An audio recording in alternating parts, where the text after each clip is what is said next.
မင်္ဂလာပါလို့နှုတ်ခွန်းဆက်တတ်ပါတယ်ကျွန်တော်ရဲ့ channel လေးမှာကြိုဆိုပါတယ်ကျွန်တော်ရဲ့ channel လေးမှာရိုးရာလက်ဝဲပွဲကောင်းများဗဟုသုတဖြစ်ပွဲရာဖျားဖျားများသင်ခန်းစာများနဲ့အစီအစဉ်ကောင်းများစွာကိုတင်ဆက်ပေးမှာဖြစ်တဲ့အတွက်ဗီဒီယိုလေးကိုကြည့်ယူပြီးနောက်ထပ်အစီအစဉ်ကောင်းများကိုလည်းသိရှိရအောင်ဗီဒီယိုလေးရဲ့အောက်မှာရှိတဲ့ like subscribe နဲ့ခေါင်းလောင်းပုံလေးကိုနှိပ်ထားပေးဖို့လည်းမေတ္တာရက်ခံအပ်ပါတယ်မင်္ဂလာပါဒီကနေ့ Grade 12 Physics Chapter 11 Electromagnetic Induction Generations and Distributions of Electricity ခန်းထဲက Lesson 7ကိုရှင်းပြပါမယ်ဒီ Lesson 7ဘိုင်းမှာသင်ယူစာအုပ်မှာပါတဲ့ 11.6 Principles of House Wiring အဲ့ဒါပြီးရင်ဒီထဲမှာပါတဲ့ circuit သုံးခုဖြစ်တဲ့ pneumatic lighting circuit နှစ်က power circuit သုံးကတော့ heating circuit ဒီအကြောင်းတွေကိုရှင်းပြပါမယ်အဲ့တော့ပြီးရင်နောက်တစ်ခုကဒီထဲမှာအသုံးပြုထားတဲ့ဒီ house wiring မှာအသုံးပြုတဲ့ circuit breaker တွေအကြောင်းကိုပြောပါမယ်ပြီးရင်နံပါတ်5ကတော့ earthing လို့ခေါ်တဲ့မြေစိုက်ကျိုးချတဲ့အကြောင်းကိုရှင်းပြသွားမှာဖြစ်တယ်အဲ့ဒါပြီးရင်တော့ဒီဘိုင်းနဲ့သက်ဆိုင်တဲ့ review exercise number 1 2နဲ့3တို့ကိုလည်းရှင်းပြပေးသွားပါမယ်ဒါကြောင့်ပထမဦးဆုံး 11.6 Principles of House Wiring အိမ်တွင်းတာ wire သွယ်တန်းမှုဤစနစ်တွေကိုပြောမှာဖြစ်ပါတယ် Now we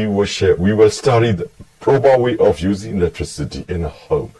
that is house wiring system electricity supply to the house is a single phase from alternating current AC carried by a thick cable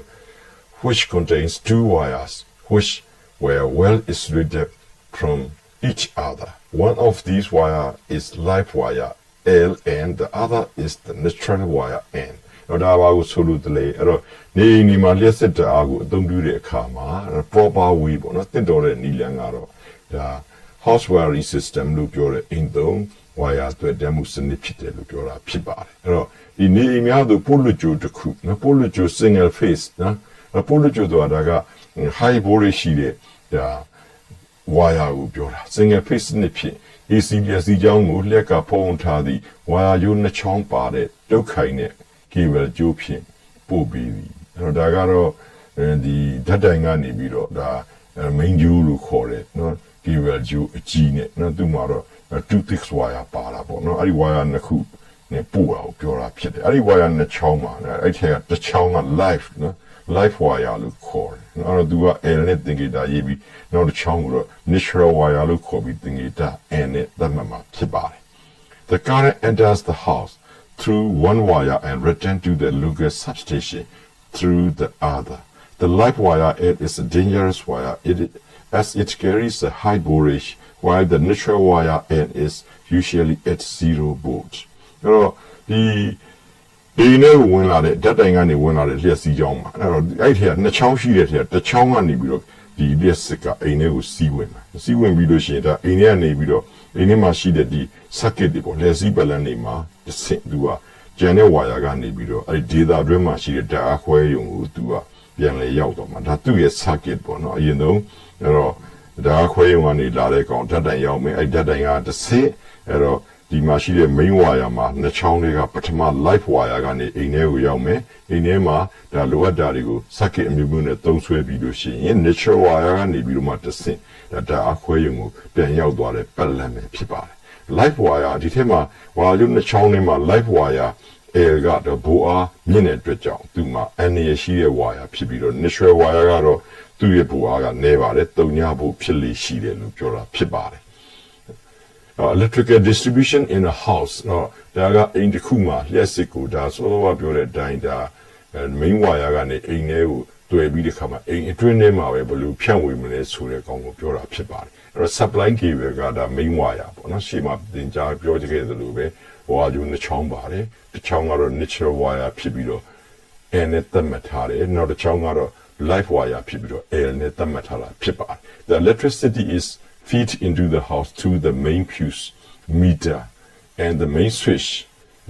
and then to distribution box as shown in figure အဲ့တော့ဒီအိမ်ထဲကိုခုဒါ live နဲ့ natural ကနေဝင်လာတဲ့နော်လျှက်စီးကြောင်းကိုသူကအရင်ဆုံးသူကဘာတက်ထားလို့အစင်းစင်းပေါ့ main fuse တက်မယ် main fuse ပြီးအောက်ကဒါ electricity meter ဆိုတာ meter box ပေါ့နော်အဲ့တော့ဒါ meter လို့ခေါ်အဲ့ဒါပြီးလို့ရှိရင်အဲ့ဒီအောက်မှာ main switch နော်ဒါ main ခလုတ်ဒီအောက်မှာရှိတယ်အဲ့ဒါပြီးတော့မှ main ခလုတ်ကထွက်လာတဲ့ဒီ wire နှစ်ပင်ကို distribution box လို့ပြောတဲ့အိမ်တွင်းမှာသုံးဆွဲမဲ့လျှက်စစ်ကိုဖြန့်ဝေတဲ့နော်ဒီ distribution box ကိုသူက ပုံမှာပြတဲ့အတိုင်းဒါဆက်သွယ်ထားတာဖြစ်ပါတယ်နော်ဒါကြောင့်မို့လို့ရက်စစ်တဲ့အားကိုပုံရင်းပြထားသည့်အတိုင်းနေရင်အတွင်းနော်အရင်ဆုံးပင်မတန်ခံကျိုးပုံမှာကြည့် main fuse ပါသူက live wire မှာတက်ထားတာဖြစ်ပါတယ်ပြီးရင်အဲ့ဒီကပြီးရင်သူကမီတာမီတာကတော့ဒါဒီမီတာမှာဘယ်နည်းယူလဲဆိုတာ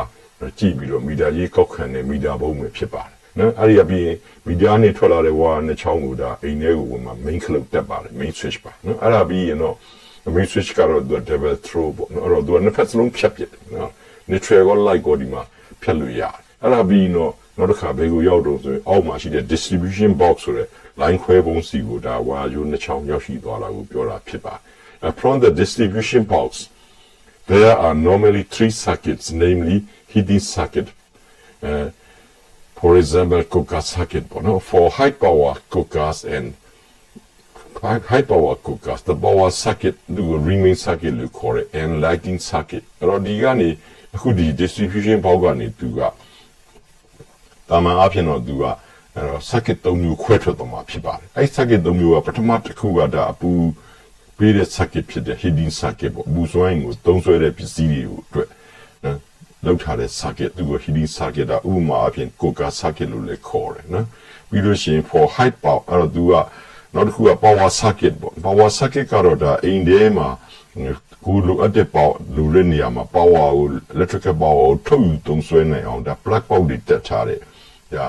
circuit ဖြစ်လို့သူကို remain circuit လို့လည်းခေါ်တယ်နော်နောက်ပြီးလို့ရှိရင်နောက် circuit တစ်ခုကတော့ဘာကိုပြောတာလဲဆိုရင်အိမ်မှာရှိတဲ့မီးသီးမီးရောင်းတွေကိုအလင်းရောင်အတွက်နော်ဒါလင်းစွမ်းအင်ကိုသုံးစွဲမဲ့ပစ္စည်းတွေအတွက်သူကတက်ထားတဲ့ circuit သူကို lighting circuit လို့ခေါ်မယ်ဒါကြောင့် circuit ဘယ်နှမျိုးပြန်ခွဲမလဲ၃မျိုးပါအခုပုံမှာကြည့်ရင်အဲ့တော့ဒီဘယ်ဆုံးက2 cooker circuit ဆိုပြီး30 ampere fuse တက်ထားတာနော်အဲ့ဒါပြီးဒုတိယတစ်ခုကတော့ power circuit remain circuit လည်းခေါ်တယ်နောက်ဆုံးကတော့ lighting circuit လို့ခေါ်တဲ့ကောင်ပေါ့အဲ့တော့တာမန်အားဖြင့် line ခွဲပုံမှာအပူစွမ်းအင်သုံးပတ်လံ power အသုံးများသောပစ္စည်းများအတွက် power ပတ်လံအလင်းစွမ်းအင်သုံးပတ်လံဟုပတ်လံသုံးခွဲထုတ်လိုက်တယ်အဲ့တော့ဒီနေရာမှာကြည့်မယ်ဆိုရင်electrical power ကိုသုံးစွဲမှုအနည်းဆုံးဖြစ်တဲ့ lighting circuit မှာတော့5 ampere fuse တက်ထားမယ်အဲ့တော့ကျန်တဲ့နှစ်ခုကတော့30 ampere fuse တက်ထားတာကိုသိရမှာဖြစ်ပါတယ်အဲ့တော့ဒီနောက်တစ်ခါဒီ fuse တွေကပြန်ကြည့်မယ်ဆိုရင်အဲ့ဒီ fuse ကဘယ် line မှာလို့ဟိုးပေါ်လာတဲ့ main line မှာပဲတက်ရ main live wire line မှာပဲတက်ရမှာဖြစ်ပါတယ်အဲ့တော့ fuse တွေဟာအဲ့တော့ဒီ neutral ဒီ line မှာတက်เสียမလိုပါဘူးဒါလေးကိုသတိထားဖို့လိုပါတယ်အဲ့တော့ဒါတွေပြီးပြီဆိုရင်တော့ဒီသုံးဆွဲမဲ့ wire တွေရဲ့ color code ပေါ့နော်အဲ့တော့အရောင်ပေါ့နော်သူက wire ကျိုးနှစ်ချောင်းရှိတယ်လို့ပြောထားတာ live နဲ့ natural အဲ့ဒါကိုဘယ်ရောင်က live လဲဘယ်ရောင်က natural လဲအဲ့တော့အဲ့ဒါကိုအရောင်နဲ့ခွဲခြားပြီးခေါ်ပြတယ်အဲ့ဒါကို color coding of electrical wire လို့ခေါ်တယ်အဲ့တော့ wire တွေမှာဒီ live နဲ့ natural နဲ့နှစ်ခုလေးပါပဲမဲ့ဒီအိမ်သုံး circuit တွေမှာတချို့နေရာကြရင်အန်ရကင်းအောင်လို့သူ earth wire ဆိုတဲ့ wire ကျိုးတစ်ချောင်းမှာပါတယ်အဲ့ဒါကြောင့်မလို့သူကဒီ color code မှာ၃မျိုးအတွက်အရောင်ခွဲခြားပြီးတော့ဒါသတ်မှတ်ထားတာဖြစ်ပါတယ်အဲ့တော့ဒီ wire ၃မျိုးကဘာတွေဖြစ်မလဲအန်ရရှိတဲ့ဘိုးရိပ်ပြင်းတဲ့ live wire ရဲ့အဲ့တော့0ဘိုးလောက်ပဲရှိတဲ့ natural wire ရဲ့နောက်တစ်ခုက earth wire ဒီ၃မျိုးပါမှာဖြစ်ပါတယ်အခုအဲ့ဒါလေးကို new wiring color ဆိုပြီးတော့ဒါစနစ်တစ်ပေါ့နော်အဲ့တော့အခုနောက်ပိုင်းမှာသုံးတဲ့ဒီ wire ရဲ့ color code ပါသူကတော့အပြာရောင်အတွက်ကအပြာရောင်က natural wire ကိုရည်ညွှန်းပြီးတော့ဒီမှာရှိတဲ့ညိုရောင်သူအနီရောင်ညိုရောင်ပေါ့သူက live wire ကိုညွှန်းတယ်အဲ့ဒါပြီးရင်သူက strip ပေါ့နော်အဝါနဲ့အစိမ်းနဲ့ဒါအစင်ကြားဖြစ်တဲ့ကောင်ကတော့ earth ကိုညွှန်းတာဖြစ်ပါတယ်3 cables or conductor cable ဆိုတာ conductor ဆိုတာလျှက်ကူးပစ္စည်း wire ကြိုးပဲပြောတာဖြစ်ပါတယ်are also used in wiring system they are color coded with brown for live new young live wire also called live wire blue for neutral a bia young neutral stripped green yellow for earth a sine one a jagaro mi sai tu art to be pare però wire to dem musne to en chu dong yong tom bu bi la gaung no ma live air အတွက်အညူရောင် natural air အတွက်အပြာရောင်နဲ့ earth e အတွက်စိမ့်ဝါကြအရောင်လို့ဖြစ်တယ်အဲ့တော့ခုနောက်ဒီတစ်ပုံကတော့ဒါရှေးတုန်းကအရင်တုန်းကသုံးခဲ့တဲ့ကောင် old wiring colors ပေါ့ဒါတွေကိုလည်းခုဒီချိန်မှာဆက်သုံးလို့ရှိသေးတယ်နော်ဒါကြောင့်မလို့ဒီ old wiring color ကိုလည်းသူကဒီမှာပေါ်ပြထားတာအဲ့တော့ the old color code red for life and the young the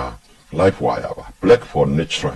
ကအနက်ရောင်ဖြစ်ပြီးတော့ green for art အစိမ်းကတော့ဒါမျိုးစိုက်ကျိုးတွေဖြစ်တယ်ဒါကြောင့်မလို့ the old color code red for life black for natural and green for art is also still in use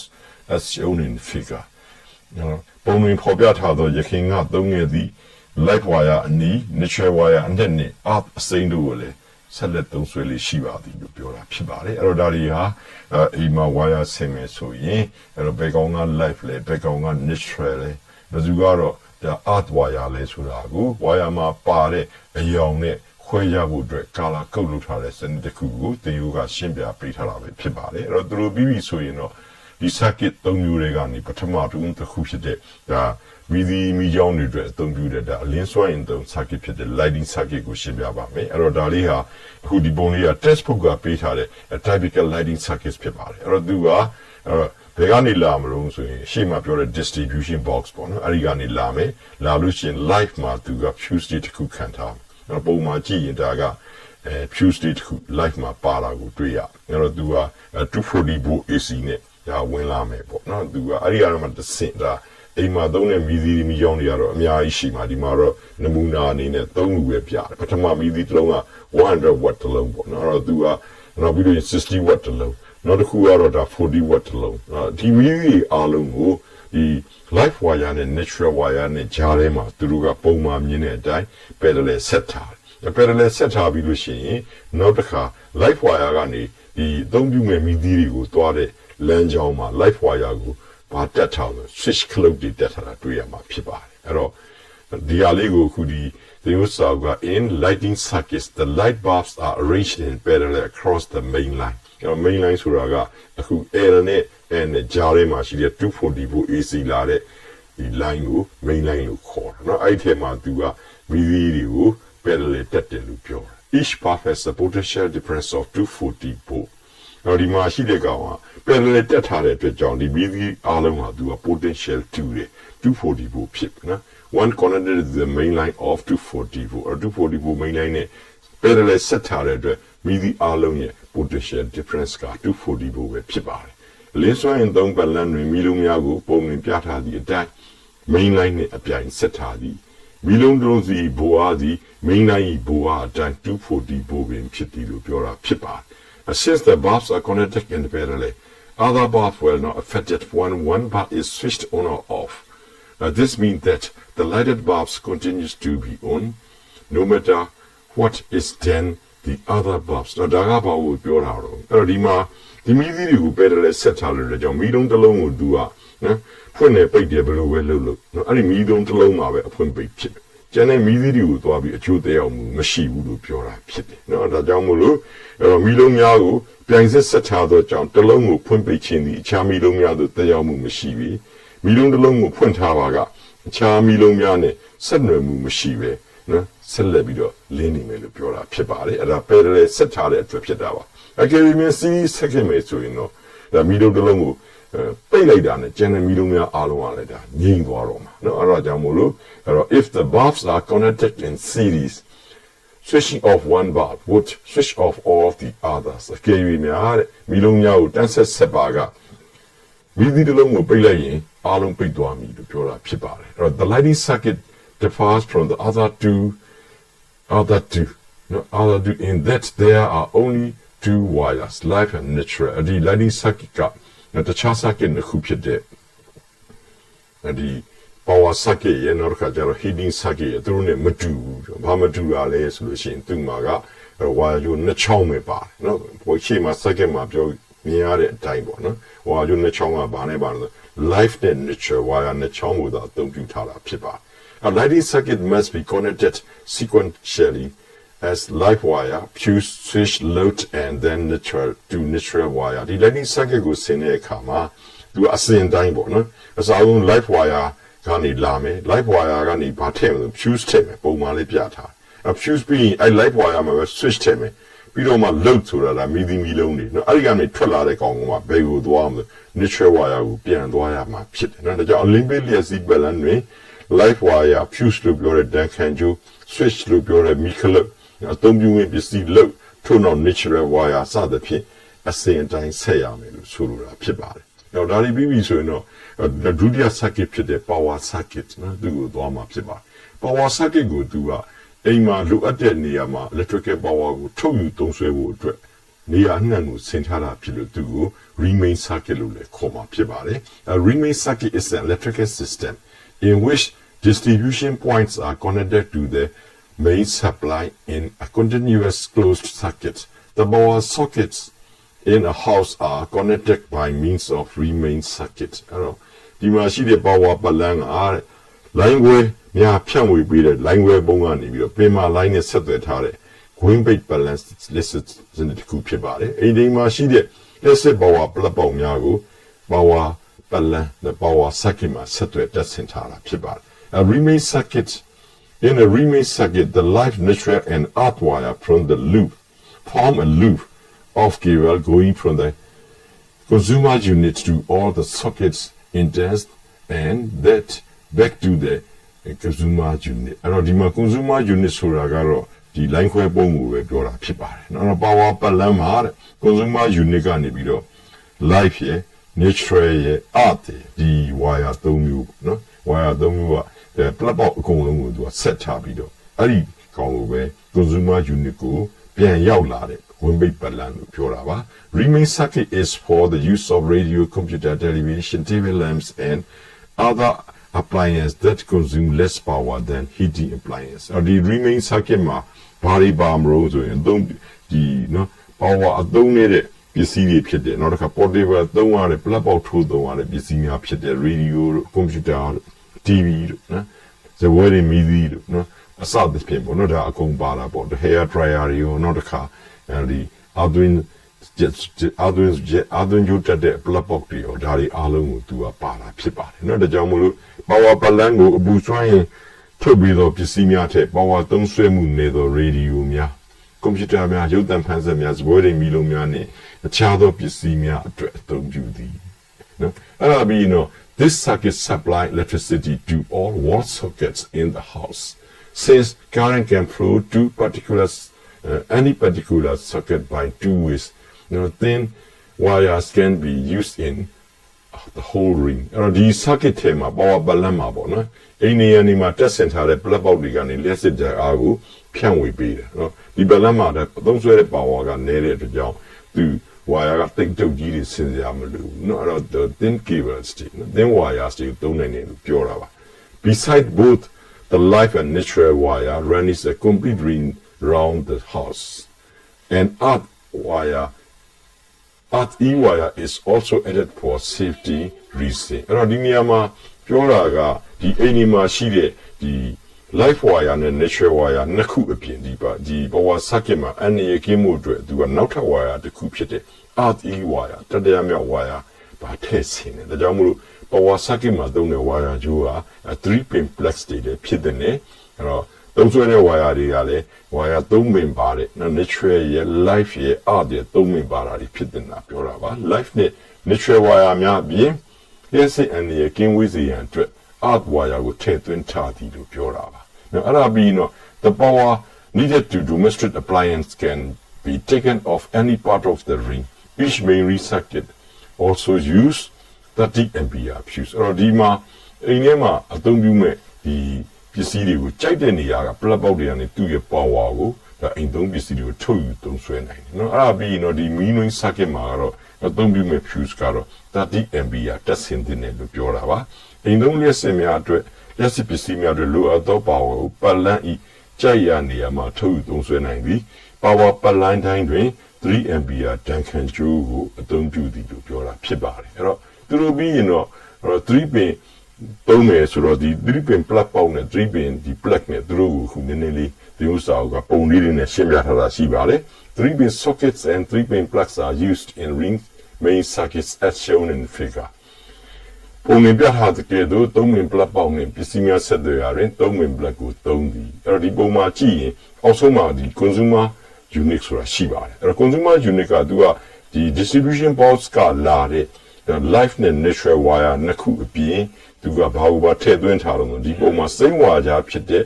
earth wire ကိုပါထည့်သွင်းထားတာဖြစ်ပါတယ်အဲ့တော့ဒီမှာကြည့်မယ်ဆိုရင်ဒီ plug box တစ်ခုစီကိုဒီ wire သုံးနေတာ parallel နဲ့ဆက်ထားပြီးတော့အဲ့ဒီမှာ plug ပေါက်မှာသူကအသုံးပြုဖို့အတွက် switch cloud တွေတက်ဆင်ထားတာကလည်းတွေ့ရမှာဖြစ်ပါတယ်အဲ့တော့အဲ့ဒီအချိန်မှာဒီသုံးပင်မှာနှစ်ပင်ကတော့ဒီအဝါနဲ့ဒီပုံမှာ sorry အပြာနဲ့အညူပေါ့သူက life နဲ့ natural ဖြစ်ပြီးတော့စိမ့်ဝါကြကတော့ earth wire ဖြစ်ပါတယ်အဲ့တော့ဒါလေးကိုသီယိုစာအုပ်က 3 pin plug ဆိုပြီးတော့အခုပုံလေးနဲ့ပေါ်ပြထားတာဖြစ်ပါတယ်အဲ့ဒီမှာ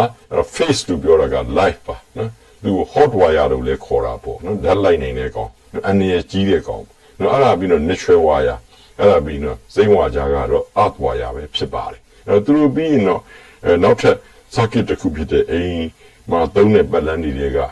heating circuit အပူစွမ်းရင်သုံးတဲ့ circuit အကြောင်းကိုရှင်းပြပါမယ် heating circuit is for utilizations of appliances such as electric cookers, oven, hot plates, washing machines and dryers. Appliance connected in heating circuit use relatively large amount of power so that they have their own circuit. Each fuse used in such a circuit is rated at 30 ampere. ဒါပါပြောလဲဆိုရင်ဒီ heating circuit လို့ပြောတဲ့အပူစွမ်းအင်ကိုသုံးစွဲမဲ့ပတ်လန်းကနော်ဘယ်အတွက်လဲဆိုရင်ဒါလျှက်စစ်မီးကိုနော်မီးကိုနောက်တစ်ခါပြီးလို့ရှိရင်6ခန်းစက်တွေ dryer တွေပေါ့နော်အဲ့တော့ပြီးရင် washing machine လို့ပြောတဲ့ wash စက်နော်အဲ့ဒီလိုသူက power ကို electrical power ကိုအသုံးများတဲ့ပစ္စည်းများကိုသုံးရအတွက်ဖြစ်တယ်လို့ပြောတာပါအခုပတ်လန်းတွင်သုံးပြီးမဲ့ပစ္စည်းတို့သည် power သုံးစွဲမှုများသောကြောင့်ပတ်လန်းကိုသီးခြားတက်ဆင်ရအဲ့တော့ဒီဟာကရှေ့မှာရှိတဲ့ဒီ lighting circuit တို့နော် power circuit တို့သူတို့ ਨੇ သီးခြားသူကိုတက်ဆင်ထားပြီးတော့နော်ဒီမှာဘလောက်သုံးလို့30 ampere fuse ကိုသုံးမယ်လို့ပြောတာပါ Whatever the type of the circuit is used, care must be taken not to be overloaded, and the fuse of each circuit must be connected in the live L lead and must never be in the neutral N lead. A fuse connected in the neutral lead is pointless. It will in no way to protect the appliance used in the circuit. Whatever the type of the circuit uses. ဘယ်ပတ်လန်းကိုပဲသုံးပေါ့နော်သူက overload လို့ပြောတယ်နော်ပတ်လန်းကခံနိုင်ရရှိတဲ့ဟာထက်ပုံမူပြီးတော့ဝင်ဖို့သုံးဆွဲမှုမဖြစ်စေရန်သတိပြုရမည်ဖြစ်သည်နောက်တစ်ခါဒီ fuse တက်ရမှာလည်းပဲတခန့်ကျုပ်တက်ဆင်ရတွင်လည်း neutral air တွင်တက်ဆင် neutral air မှာတက်မတက်ရဘဲနဲ့ light မှာသာတက်ရမယ်လို့ပြောတယ် light မှာတက်ပြီးတက်ရမှာနော် neutral မှာတက်တာကတော့ဒါအဓိပ္ပာယ်မရှိဘူးလို့ဆိုလိုတာဖြစ်ပါတယ်အဲ့ဒါပြီးတော့နံပါတ်4ဖြစ်တဲ့ဒီပတ်လန်းတွေမှာအသုံးများတဲ့ဒါ circuit breaker လို့ပြောတဲ့ပတ်လန်းကိုဖြတ်တောက်ပေးတဲ့ပစ္စည်းလေးတစ်ကြောင်းကိုပြောမှာဖြစ်ပါတယ်အဲ့တော့ number 4 circuit breaker from the customer unit or distribution box the wire branches into several parallel circuits for lights cooker immersion heater and main sockets each circuit passes through a fuse or a circuit breaker. A circuit breaker is an automated switch which traps damps off when the current is raised above the specified value. It can be reset by turning the switch on or pressing a button. အဲ့တော့ဒါပါပြောတော့ဒါ circuit breaker လေးရဲ့ဓာတ်ပုံလေးပေါ့နော်သင်ဥစ္စာအောက်ကပြီးတာ circuit breaker တော့တကယ်တမ်းကတော့ fuse ရဲ့နေရာမှာ fuse အစားသူကအသုံးပြုလို့ရတယ်အဲ့တော့ဒါပေမဲ့ fuse နဲ့ကွာတာကသူက auto switch ပေါ့နော်သူကဒီ fuse ကတော့ပြတ်သွားရင်ပြန်ပြီးတော့ fuse အသစ်ကိုထည့်ပေးရမယ်ဒီကောင်ကတော့အဲ့လိုမဟုတ်ဘူး overload ဖြစ်တာနဲ့တပြိုင်နက်တည်းဒီကောင် box ဆိုပြီးတခါတည်းသူက switch off ဖြစ်တော့မှာ auto off လုပ်မှာအဲ့တော့ပြန်ပြီးတော့ဖွင့်ရင်တဲ့ခါကျရင်ဒါ fuse တို့ပြန်ဖြူတက်ဆရာမလို့ဒီခလုတ်လေးကိုအောက်ပြန်ချလိုက်မယ်သူဒီမို့နှိပ်လိုက်မယ်ဆိုလို့ရှိရင်သူကအလုပ်ပြန်ပြီးတော့လုံနေတာဖြစ်တယ်နော်ဒါကြောင့်မို့လို့ customer unit တို့မရီမို့ line ခွဲပုံမှာအလင်းမီးဖို့ရေဘူးချက်စသည်တို့နဲ့ power ပတ်လန်းများတို့ပြိုင်ဆက်ပတ်လန်းများစွာဖြင့်ဝါယာများစွာဖြန့်ထွက်သွားတယ်ပတ်လန်းတိုင်းမှာဒဏ်ခံကြိုးသူရီမဟုတ် circuit breaker တစ်ခုစီကိုဖြတ်သွားတယ်အဲ့တော့ဒဏ်ခံကြိုးမတက်ဘူးဆိုရင်တော့ circuit breaker အခုတော့ဘယ်လို circuit breaker တွေတက်တာများတယ်ဘာလို့ဆိုသူက fuse တို့ဒါဖြုတ်လိုက်တက်လိုက်လှုပ်ရှားမလို့လို့နော်အဲ့တော့သူကဒါကြောင့် circuit breaker ဟာပတ်လန်းတွင်သတ်မှတ်ထားသောလျှက်စီးကြောင်းပမာဏထက်ပိုလာပါကအလိုလျောက်ဖြတ်ပြီးတော့ခလုတ်ဖြစ်တယ်၎င်းခလုတ်ကိုဖွင့်လိုက်ခြင်း switch on တို့ရီမို့ခလုတ်ကိုနှိပ်လိုက်ခြင်းဖြင့်လျှက်စီးကြောင်းကိုပတ်လန်းတွင်ပြန်လည်စီးစီနိုင်တယ်ဒါလေးပြောတာဖြစ်ပါတယ်အဲ့တော့သူပြီးရင်တော့နောက်တစ်ခုကဒါအန်နီရဲ့ကင်းမှုအတွက်တက်ဆင်ထားတဲ့အာသင် အကြောင်းကိုမြေစိုက်ကျိုးချတဲ့အကြောင်းကိုပြောမှာဖြစ်ပါတယ်။ဒီ earthing ကတော့ဘယ်မှာရှိမှာတော့ဆိုရင်အိမ်မှာရှိတဲ့ဘလန်သုံးမျိုးတွေကနော်ဒီ power circuit တို့မျိုး remain circuit ပေါ့နော်အဲ့ဒီဟောင်းရေနောက်တစ်ခုကတော့ heating circuit နော်အပူစွမ်းရင်သုံးတဲ့ဘလန်တွေမှာ earthing တက်ဆင်ရမှာဖြစ်ပါတယ်။ Earthing of an electrical appliance is the most important safety precaution. ဒီအိမ်ဒီမှာရက်စစ်ပစ္စည်းတွေကိုမြေစိုက်ကျိုးတက်ဆင်နေတာအရေးကြီးဆုံးသောဒါအန္တရာယ်ကာကွယ်မှုဖြစ်တယ်လို့ပြောတာဖြစ်ပါတယ်။ An earthing system or grounding system connects specific parts of an electrical power system with the ground, typically the earth's conductive surface for safety and functional purpose. အဲ့ဒါပါပြောတယ်လေearthing system ဆိုတာမြေစိုက်ကျိုးတက်ဆင်တာပေါ့နော် grounding system ပါပဲဒါကြောင့်မြေစိုက်ကျိုးတက်ဆင်ရင်ဒီလျှက်စစ်စွမ်းအားစနစ်တစ်ခုရဲ့အစိပ်ပိုင်းတစ်ခုစီကိုကဘာမြေကြီးရဲ့လျှက်ကူးမျက်နှာပြင်နဲ့ဆက်သွယ်ပေးခြင်းဖြစ်သည်လို့ပြောနော်အဲ့လိုဆက်သွယ်လိုက်လို့ရှိရင်ဒါအန္တရာယ်ကင်းသွားတယ်လို့ဆိုလိုဒီနေရာမှာညနေရီသတိထားမှာကဘာမြေကြီးရဲ့ဒီလျှက်ကူးမျက်နှာပြင်လို့ပြောတယ် conductive surface အဲ့ဒီကိုရောက်အောင်ဒီကောင်က earth ground ကချမှာဖြစ်တယ်နော်အပေါ်ယံမှာတမန်55ဒီမြေကြီးနဲ့ထိုံနေရတော့လုံးလို့မရဘူးနော်ဒါလေးကိုပြောတာဖြစ်ပါလေအဲ့ဒါပြီးရင်တော့ in any electrical appliance the earth wire is always connected to the metal case အဲ့တော့ဒီလက်စစ်ပစ္စည်းတွေအားလုံးမှာပေါ့နော်ဒီ earth wire ကိုဘယ်မှာ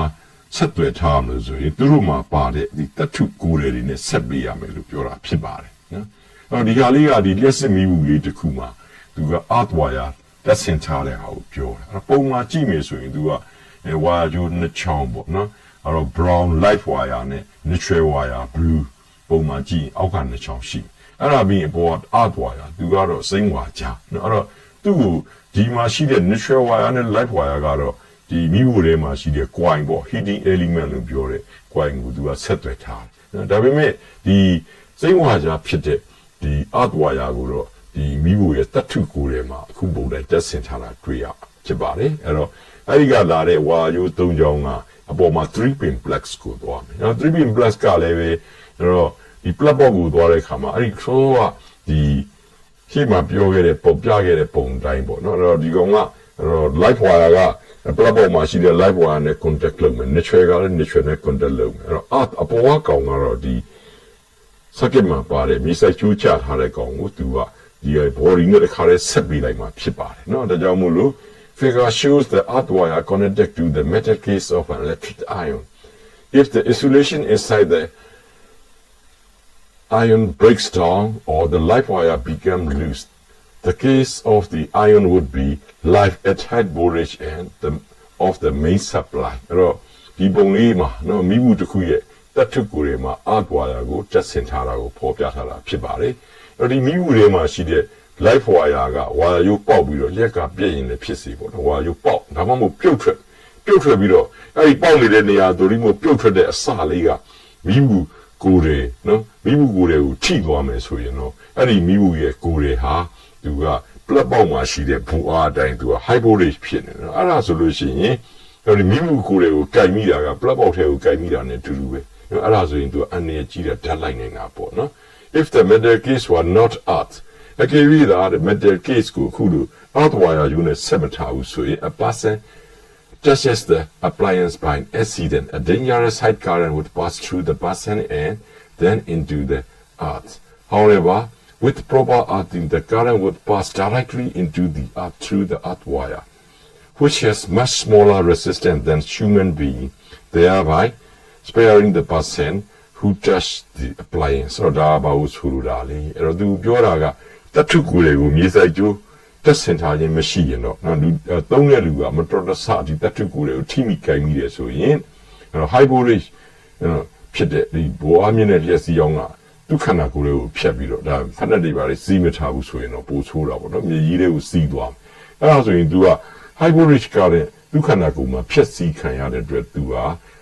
လျှက်စစ်ဓာတ်လိုက်တာပေါ့နော်အနေရရှိတဲ့သေးတိုင်းနေဒါပေမဲ့လည်းမြေစိုက်ကျိုးတက်ဆင်ထားမယ်ဆိုရင်တော့လျှက်စီးရမ်းက तू ကဒုက္ခနာကိုယ်ထက်ခုခံမှုနည်းတဲ့ဒီဝါယာယူကြီးอ่ะပေါ့နော်အဲ့ဒီကတဆင် तू ကမြေကြီးကိုဓာတ်ရိုက်စီးသွားမယ်ဒုက္ခနာကိုယ်တွေကိုလျှက်စီးအောင်များများမစီးနိုင်တော့ဘူးပေါ့နော်ဒါကြောင့်မလို့အဲ့လိုလှုပ်ထားရင်ဒါထိမိကြိုင်မိတွေကိုဓာတ်လိုက်ခြင်းကနေပြီးတော့ကာဝယ်ပြီးတော့သူ့ရဲ့အသက်အန္တရာယ်လွတ်ကင်းသွားတာပြောတာဖြစ်ပါတယ် နော်ပြီးရင်တော့ဒီပိုင်းနဲ့သက်ဆိုင်တဲ့ review exercise များကိုရှင်းပြမှာဖြစ်ပါတယ် review exercise number 1က why are the lamps connected in parallel in the lighting circuit အဲ့တော့ဒီလင်းအောင်ပေးတဲ့ပလန်းတွေမှာမီးလုံးတွေကိုစီးရီးမဆက်ဖက်နဲ့ parallel ဆက်တယ်လို့ပြောတယ်အဲ့ဒါဘာဖြစ်လို့လဲလို့မေးတာနော်အဲ့လင်းလျက်စီးပလန်းတွင်မီးများအဘဲကြောင့်ပြိုင်ဆက်ဆက်ရပါတနည်းလို့မေးအဲ့ဒါရှိမှလည်းပြောခဲ့ပြီးပြီနော်parallel ဆက်လိုက်တယ်ဆိုရင်မီးတစ်လုံးကိုဖွင့်ပိတ်လုပ်တာကကျန်တဲ့မီးတွေကိုသွားပြီးတော့ဘာမှအကျိုးသက်ရောက်မှုမရှိဘူးတကယ်လို့ CD နဲ့ဆက်ထားမယ်ဆိုရင်ထိတ်ဆုံးမီးလုံးကပိတ်လိုက်တာနဲ့ကျန်တဲ့မီးတွေဖွင့်လို့ကိုမရတော့အကုန်ပိတ်သွားမှာနော်ဒါကြောင့်မလို့သူကအဲ့လိုဆက်နော်အဲ့ဒီအဖြေလေးကို since the bulbs are connected in parallel the other bulbs not affected when one bulb is switched on or off this means that the light bulb continues to be on no matter what is then the other bulbs if the bulbs are connected in series switching off one bulb would switch off all the others therefore the lamps are connected in parallel in lighting circuits review is like number 1ရဲ့အဖြေပဲဖြစ်ပါတယ်အဲ့ဒါပြီးတော့နောက်ထပ်တစ်ပုဒ်ပေါ့နော် review exercise number 2 why are the fuses and switches placed on the live wire of the circuit ဒါရှိမှလည်းပြောခဲ့တယ်နော် fuse switch တွေက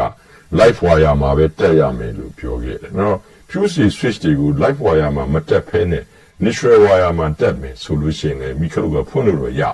ပေမဲ့ပြဿနာကအဲ့တော့မိခလုတ်ကsorry မီးသီးရပေါ့နော်မီးသီးကြောင်းဟာအဲ့တော့ပြတ်သွားလို့ပြင်းနေတယ်လဲရင်တယ်ဆိုရင်အဲ့ဒီအချိန်မှာအဲ့တော့ဒီ natural line မှာ switch တက်ထားတယ်ခလုတ်ကြီးပိတ်ခဲ့ပေမဲ့မီးသီးကိုဘာရောက်နေဆိုရင် high voltage ကရောက်အနေရှိတာပေါ့ဓာတ်လိုက်နေတယ်နော်ဒါကြောင့်မလို့သူတို့ကိုဘယ်မှာပဲတက်တာဆို live wire မှာတက် live wire မှာတက်လို့ live wire ကပိတ်လိုက်ပြီဆိုရင်အဲ့ live wire လာတဲ့ high voltage ကမီးသီးကိုရောက်လာရင်မရှိတော့အနေကင်းတာပေါ့နော်ဒါကြောင့်သူ့ရဲ့မိကွန်းလေးဟာဒဏ်ခံကျိုးနဲ့မိခလုတ်များကိုအဘက်ကြောင့်ပတ်လန်းဤ live wire တွင်တက်ဆင်ရပါသည် because the live wire is a dangerous wire high voltage fuses and switches must be connected in live LED and must never be in a neutral and LED နော်ဒါလေးဟာဒီ live wire ကအနေရရှိလို့အဲ့ဒီမှာပဲတက်ရမယ်လို့ဆိုလိုတာဖြစ်ပါတယ်နော်နံပါတ်3ကတော့ mention the appropriate wiring circuits for the following electrical appliance အောက်ပေါ်ပြပါလက်စစ်ပစ္စည်းများအတွက်သင်လျော်တဲ့ဒီ circuit wiring circuit တွေကိုရှင်းပြပေးပါလို့ပြောတာအဲ့ပထမတစ်ခုကတော့နံပါတ်1က bulbs and fluorescent lamps ဒါမီးသီးတွေမီးကြောင်းတွေအဲ့သူတို့ကိုဘယ် circuit မှာထည့်ရမလဲပေါ့နော်နောက်နံပါတ်2ကတော့ electric iron လက်စစ်မီးဘူးပေါ့နော်ဘယ်မှာထည့်ရမလဲပြီးရင် water pump motor ပြီးရင် electric stove အဲ့တော့ဒီဟာတွေဟာရှေ့မှာရှင်းပြခဲ့တဲ့ဒီ circuit 3မျိုးเนาะအဲ့ဒီ3မျိုးတွေမှာတင့်တော်တွေမှာတက်ဆင်ရအဲ့တော့ circuit 3မျိုးတွေမှာတင့်တော်တက်ဆင်ရမယ်ဆိုတော့ကြတော့ပထမအဆုံး lighting circuit နော်အဲ့နံပါတ်1ကတော့ဘယ်ပါလဲသုံးတာလို့ဆိုရင် bulb and fluorescent ဆိုတဲ့တစ်က lighting circuit ပါ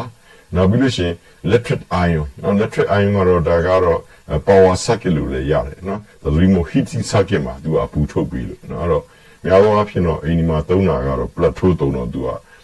power circuit ထဲမှာမရှိဘဲနဲ့ power circuit ထဲမှာရောက်နေတာများနော်တိုးတော်လည်းသူကပူထုတ်ပြီးလို့သူက heating circuit နဲ့ဖြည့်ပါတယ်နံပါတ်3 water pump water pump นี่ကတော့ဒါက remain circuit လို့ပြောတဲ့ power circuit မှာတက်ဆင်အသုံးပြုတာဖြစ်ပါတယ်အဲ့ဒါပြီးတော့ electric stove ကတော့သိရတယ်ဘယ်မှာသုံးရလဲ heating circuit မှာသုံးဆွဲရမှာဖြစ်ပါတယ်အဲ့တော့ဒါ review တွေပြီးပြီဆိုတော့ဒီဘိုင်းနဲ့သက်ဆိုင်တဲ့ keywords လို့ပြောတဲ့အဓိကစကားလုံးလေးတွေသင်ယူပေးထားတာရှိပါတယ်သူတို့ကတော့ဒီ circuit 3မျိုးဖြစ်တဲ့ lighting circuit remain circuit heating circuit အဲ့ဒါပြီးရင်အဲ့ဒီနောက်မှာသင်ကြားခဲ့တဲ့ fuse အစားအသုံးပြုတဲ့ circuit breaker ပြီးရင် earthing လို့ပြောတဲ့မြေစက်ကျိုးချပြီးရင်တော့ဒီ main ကနေလာတဲ့ကောင်နော်အဲ့ဒီကောင်ကိုမှနော် main switch ကနေလာပြီးတော့ lighting circuit တို့ remain circuit တို့ heating circuit တို့ကိုခွဲဝေပေးတဲ့ distribution box ဒါတွေပဲဖြစ်ပါတယ်အဲ့တော့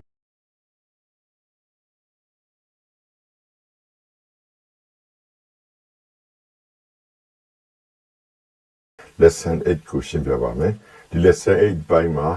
သင်ယူဆောင်ရဲ့ 11.7 danger of electricity ဘိုင်းတွေက number 1 damaged insulation number 2 overheating of cable number 3 damp conditions သူတို့အကြောင်းကိုရှင်းပြပါမယ်အဲ့ဒါပြီးရင်တော့ physiological effects of an electric current လို့ပြောတဲ့လျှက်စီးကြောင်းစီးဆင်းမှုကြောင့်လူရဲ့ခန္ဓာကိုယ်မှာဖြစ်ပေါ်လာတဲ့ကျိုးသက်ရောက်မှုတွေအကြောင်းကို ရှင်းပြမှာဖြစ်ပါတယ်အဲ့ဒါပြီးတော့ example 7 ပြီးတော့ review exercise 1 2 3တို့ကိုရှင်းပြပေးတော့မှာဖြစ်ပါတယ်ခုတကြောင်ပထမဦးဆုံး 11.7 danger of electricity ရက်စစ်အန္တရာယ်အကြောင်းကိုရှင်းပြပေးမှာဖြစ်ပါတယ် Although electricity plays a very important part in our daily life, it can also be very dangerous if improperly used. Electrical faults in appliances or circuits can cause fire, electric shocks, as well as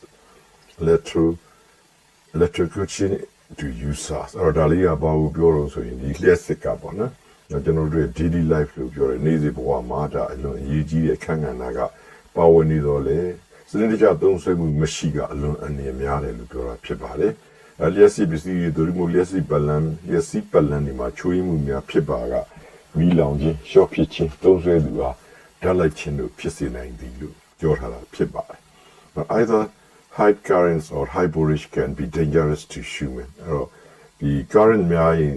လည်းဖြစ်စေသူတို့မျိုးပိုအားများရင်လည်းဖြစ်စေဒါလူသားတွေကိုအန္တရာယ်ရှိပါတယ်။ The danger of electricity can be traced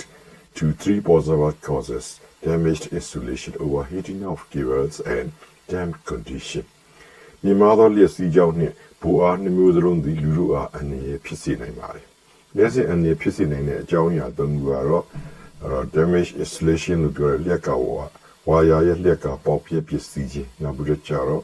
overheating cables လို့ပြောတဲ့ဝါယာကြိုးတွေမှာအပူလွန်ခဲ့ခြင်းနဲ့ damp condition လို့ပြောတဲ့စိုးထိုင်းသောအခြေအနေတို့ကဖြစ်ပါတယ်။အဲ့တော့ဒါတွေပြီးရင်ဒီဘိုင်းနေနဲ့ပတ်သက်ပြီးတော့တစ်ခုချင်းရဲ့အသေးစိတ်ကိုဆက်လက်ရှင်းပြပါမယ်။အဲ့တော့ပထမတစ်ခုက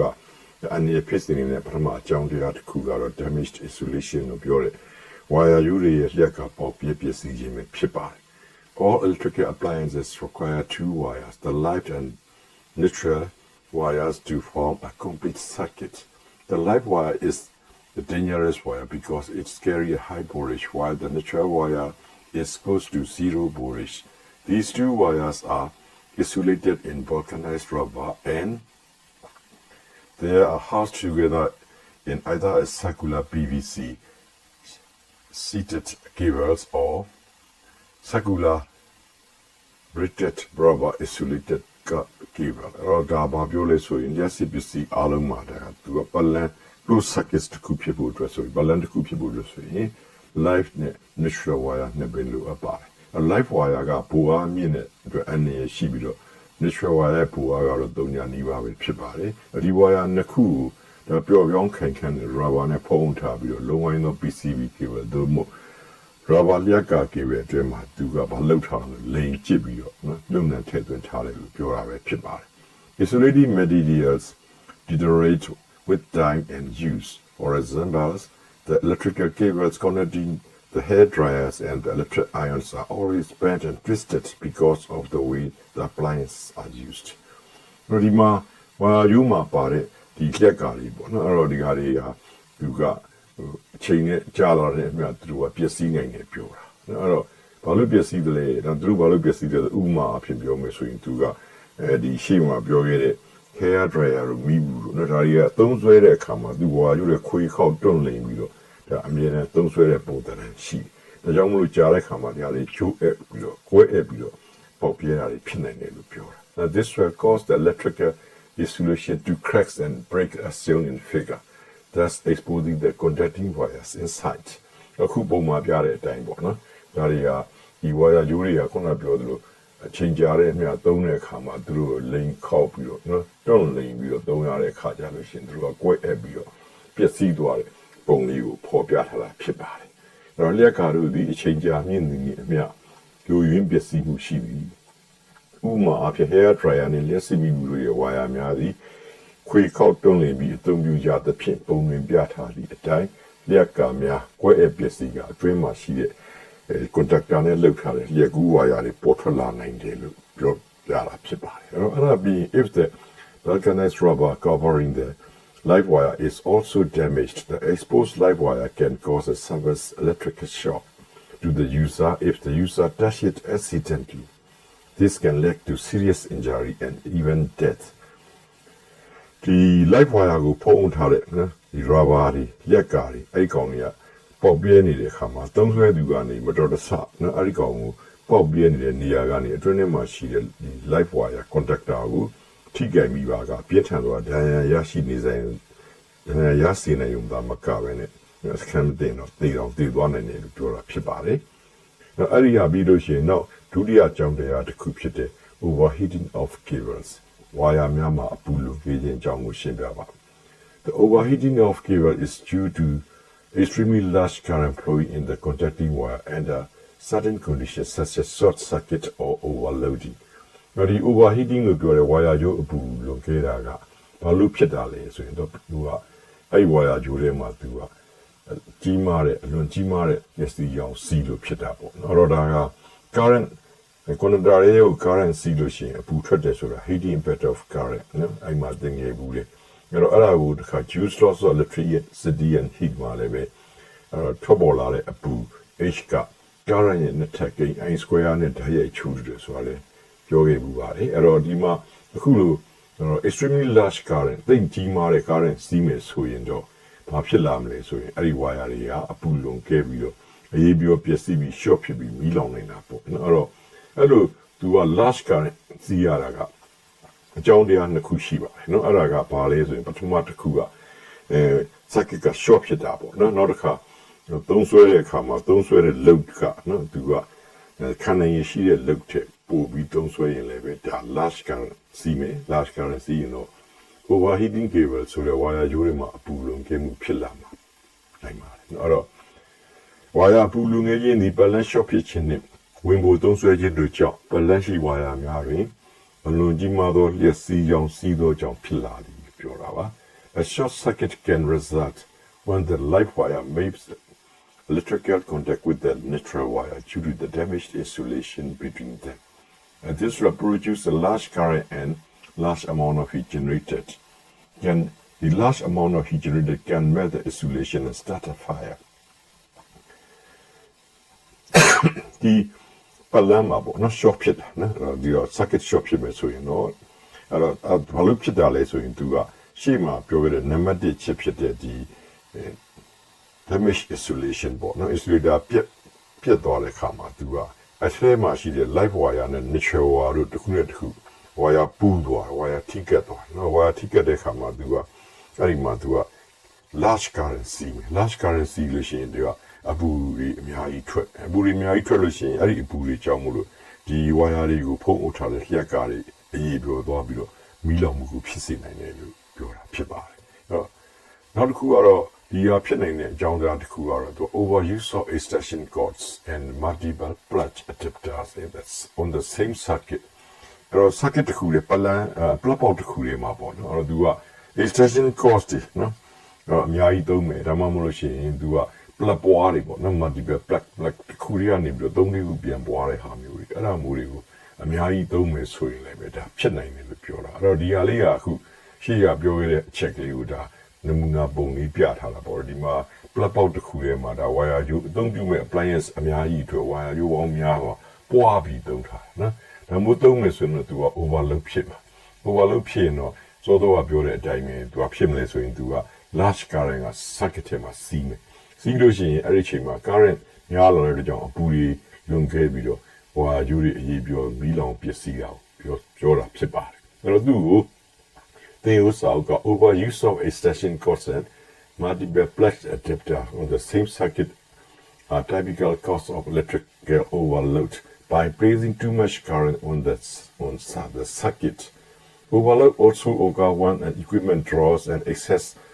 current from the supply, which leads to overheating of cables. Figures show the typical examples of overloading by using too many plugs connected to the same power point. ဒီမှာသူက extension ကြိုးတွေကိုအများကြီးသုံးတာပေါ့အဲ့တော့ဒီ plug out တစ်ခုထဲမှာဒီ extension တွေနဲ့ခွဲပြီးတော့ပစ္စည်းတွေအများကြီးသုံးမယ်နော်အဲ့တော့နောက်တစ်ခါကြားကန် simple plug လို့ပြောတဲ့ဒီ multiple plug adapter တွေသုံးမယ်သုံးမယ်ဆိုရင်အဲ့တော့အဲ့ဒီသုံးပြတဲ့ဒီ plug out ရဲ့ပတ်လန်းထဲမှာလျှက်စီးကြောင်းကဒါတွေအားလုံးအတွက်အများကြီးသူကစီးစေမှာအဲ့တော့အဲ့ဒီခါမှာဒီသူပေးနိုင်တဲ့ဒီပင်ရင်းကပေးနိုင်တဲ့လက်စီးရောင်းထက်ပိုသွားရင်လည်းဝင်မှုသုံးစွဲမှုဖြစ်မယ်အဲ့လိုဝင်ပို့သွားတဲ့ခါမှာဝါကျိုးမှာအပူလွန်ကဲမှုဖြစ်စေနေတာကိုပြောတာအဲ့တော့ဒါလေးကိုတင်ဦးတောက်ကတော့အခုဒီ power point ပေါ့နော် power point ဆိုတာက plug box ကိုပြောတာ power ကိုထုတ်ပေးနိုင်တဲ့နေရာနော် plug box တစ်ခုလေးကနေပြီးတော့ plug များစွာအသုံးပြုပြီးတော့ဝင်ပို့သုံးမှုနမူနာလေးကိုအခုပုံပြဒါလည်းတူတူပါပဲတော့ဒီမှာကြည့်မယ်ဆိုရင်တော့ဒီမှာရှိတဲ့ plug box ကို circuit ကပေးတာက circuit တစ်ခုလေးပေါ့နော် wire ဂျိုးတစ်ချောင်းလေးကလာပေးထားတာအဲ့ဒီချိန်မှာဒီ plug box ထဲမှာပဲစုပြုံပြီးတော့အများကြီးသုံးတာဒါကြောင့် many plugs connected to the same power point အဲ့ဒီကလည်းပဲဒါ overload ဖြစ်စေတယ် overload ဖြစ်ရင်တော့သူက current အများကြီးစီးမယ် current အများကြီးစီးရင်ဆိုတော့ပြောတဲ့အတိုင်းပေါ့နော်သူကအပူလွန်ခဲ့တာ overheating cable ဖြစ်စေနိုင်တဲ့အကြောင်းတရားကိုတပ်ပုံလေးနဲ့ဒီလိုစာအုပ်ကဖော်ပြထားတာပဲဖြစ်ပါတယ်အဲ့ဒါပြီးနံပါတ်3က damp condition လို့ပြောတယ်ဒါဆိုစွတ်တဲ့အခြေအနေလေးပေါ့နော်အဲ့တော့ many electrical accidents occur in damp condition in wet bathroom or bedroom in the event of damaged insulations or for many other reasons that the live wire should be exposed. The parcel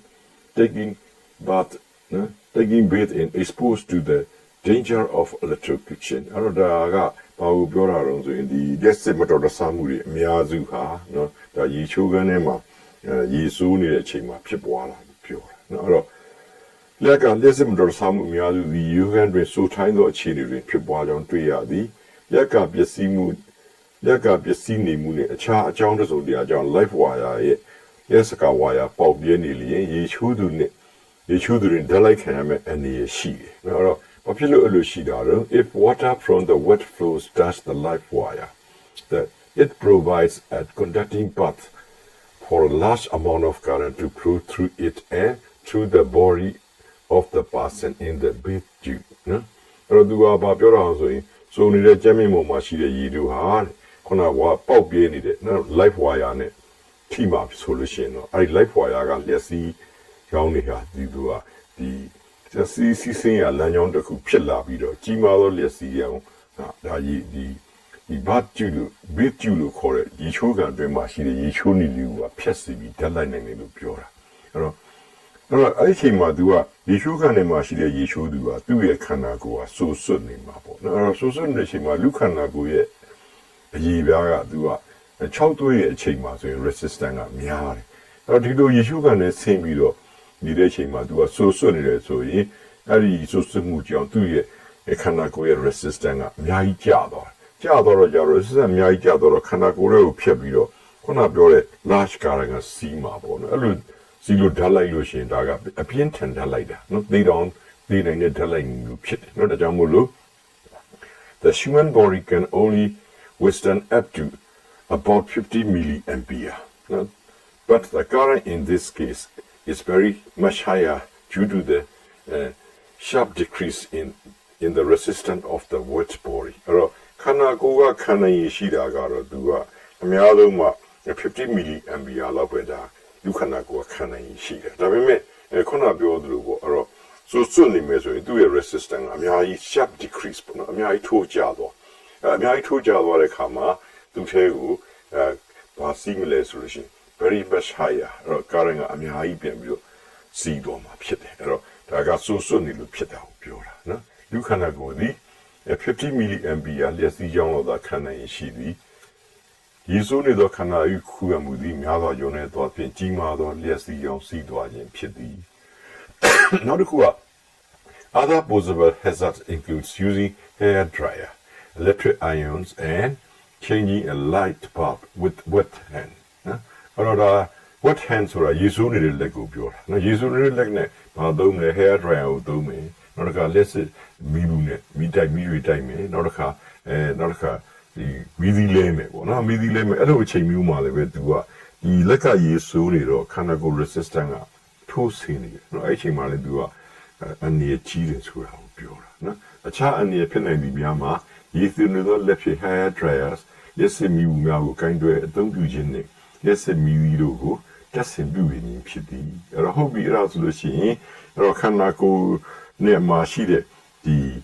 လက်စီရောင်စီရနဲ့ခန္ဓာကိုယ်မှာဖြစ်သွားတဲ့ပြောင်းလဲမှုတွေပေါ့နော်ခန္ဓာရည်ရှိမှုကိုအခုဒီမှာ physiological effects on an electric current passing through the body ဆိုပြီးတော့ test ကဇာတ်လေးနဲ့ပေးထားတာရှိနော်အဲ့တော့ဒီဇာတ်ရဲ့ဒီ beveka columns ကတော့ ခန္ဓာကိုယ်လေးကိုဖြတ်စည်းသွားမယ် current ပေါ့နော်သူက approximately ခံမှန်းကြီးနဲ့ဒါအနည်းဆုံးပြောတာပေါ့နော် milliampere နဲ့ပြမယ်အဲ့ဒါပြီးရင်အဲ့ဒီ current နဲ့စီလို့ခန္ဓာကိုယ်မှာဖြစ်လာမယ်ဒါအကျိုးသက်ရောက်မှုတွေပြမှာဖြစ်ပါတယ်ပထမတစ်ခုကတော့ဒါ1 milliampere လောက်စီးမယ်သူကတော့ threshold ပေါ့နော်အဲ့တော့1 milliampere အောက်ကျသွားရင်တော့ဓာတ်လိုက်တာသိတော့မသိလိုက်ဘူးပေါ့နော်အဲ့တော့1 milliampere မှာ no pain below this point 1 milliampere ထက်နော်ငယ်တဲ့ဒီလျှက်စီးကြောင်းခန္ဓာကိုယ်တွေကိုစီးရင်တော့ခန္ဓာကိုယ်မှာဒါအများကြီးမှုလုံးဝမဖြစ်ဘူးဒါကြောင့်သူ့ကို threshold ပေါ့နော်အဲ့ဒါပြီးရင်ဒီ current ကတက်လာမယ်နော်ဘယ်လောက်ဖြစ်လာ5 milliampere လောက်ဖြစ်လာမယ်ဆိုရင် effect က a threatening but harmless shock လမ်းတော့မှာဒါလိုက်မှတော့သိတယ်ဒါပေမဲ့ harmless shock အနေမရှိသေးဘူးနော်အဲ့တော့ဒါဟာဘာမှအနေမဖြစ်သေးဘူးလန့်သွားတာပဲဓာတ်လိုက်တာဒီလောက်ပဲရှိနော်အဲ့ဒါပြီးနောက်က10 to 20နော် current ကများလာပြီနော် and control muscular contraction အဲ့တော့ဒီမှာကျတော့ကြွက်သားတွေကကျုပ်ဝင်သွားနော်ကြွက်သားတွေကျုပ်ဝင်မှုကိုမထိန်ချုပ်နိုင်ဘူးနော်အဲ့တော့ဒါဟာရက်ထက်မှပြောတာကျင်တက်သွားတာပဲဆိုတော့ဓာတ်လိုက်တာကျင်သွားတယ်ဆိုတဲ့အနေထားမျိုးနော်သူက10 to 20 milliampere 50 milliampere ကျတော့နားလာပြီနော် pain ပေါ့ဓာတ်လိုက်တာပဲနားမယ်နော်မဟုတ်သေး exhaustion ပေါ့နော်အဲ့တော့သူကအသက်ရှူမှားသွားတာပေါ့နော် breathing affected နော်အသက်ရှူမှားလာအောင်ဒါနာသွားပြီအဲ့တော့ဒါကဒီထက်ကြော်ရင်တော့ခုနပြောလို့အန်နေဖြစ်တော့မှာပေါ့နော်အဲ့တော့သူ့ထက်ကြော်သွားမယ်နော်အဲ့တော့100ကနေပြီးတော့300 milliampere အဲ့ကြတော့ uncoordinated contraction of heart leading to death အဲ့တော့ဒီနှလုံးကိုသွားပြီးတော့ထိခိုက်ပြီးတော့ဒါအသေးတောင်သေသွားနိုင်တယ်ဆိုတဲ့အဆင့်ပဲဖြစ်ပါတယ်အဲ့တော့ဒါတွေဟာလူရဲ့ခန္ဓာကိုယ်ထဲမှာလျှက်စီးကြောင်းဖြတ်စီးတဲ့ပမာဏနဲ့သူ့ကြောင့်ဖြစ်ပေါ်လာမယ့်အကျိုးသက်ရောက်မှုများကိုဖော်ပြထားတာပဲဖြစ်ပါတယ်အဲ့တော့ဒီမှာကတော့သူကရှေ့မှာပြောခဲ့သလိုပဲ50ဒီ milliampere အထက်ဆိုရင်တော့သူကအန်ရရှိလာပြီ100တို့300တို့ဓာတ်လိုက်ပြီးသေတဲ့အဆင့်သူကရောက်သွားမယ်လို့ဆိုလိုတာဖြစ်ပါတယ်အဲ့တော့ဒါတွေပြီးပြီဆိုရင်တော့since water can conduct electric current one should never operate an electrical appliance with wet hands switches plugs sockets containing wires etc should always be in a dry condition အဲ့တော့ရေဟာသူ့ထဲကိုဖြတ်ပြီးတော့လျှက်စီးကြောင်းစီးနိုင်တယ်အဲ့တော့ဒါကnot pure water ပေါ့နော် pure water ကတော့မစီးပါဘူးနော်ဘာပဲပြောရေထဲမှာသူကအများစုက pure မဖြစ်ဘူးတော့ ion တွေပါတယ်နော်ဒါကြောင့်ရေဟာလျှက်စီးကြောင်းကိုဖြတ်စီးနိုင်တဲ့ဖြင့်ရေစွလက်များနဲ့မြည်သည့်ခါတွေမှာလျှက်စီးပစ္စည်းများကိုကင်တွယ်အသုံးမပြုသင့်ဘူးနော်မိခလုတ်တွေမိပလက်တွေ socket တွေဝါရိုးတွေကိုလည်းအမြဲတမ်း6တွေ့စွာထားသင့်ပါတယ်လို့ပြောအဲ့တော့ဒါအပြင်းမဲ့မှာထားတဲ့မိခလုတ်တို့နော် plug တို့နော်ဝါယာရိုးတို့ socket တွေနော်မြည်သည့်ထဲတဲ့ socket တွေဒါတွေအားလုံးဟာအပြင်းမဲ့မှာဆိုရင်ဒါမွေးရည်ထဲမှာရှိတဲ့အခါမှာသူတို့ဘောကနေပြီးတော့အမိုးကာလေးတွေနဲ့6တွေ့နေအောင်ထားသင့်တယ်လို့ပြောတာဖြစ်ပါတယ်အဲ့ဒါပြီးတော့ဒီဘိုင်းနဲ့သက်ဆိုင်တဲ့ example 7ကိုရှင်းပြပါ example 7မှာမေးထားတာက if an electrician accidentally touched a light wire of 220 volt what possible effect would he experience if his skin is were dry and had a resistance of 100 kilo ohm number 2 were wet and had a resistance of 1000 ohm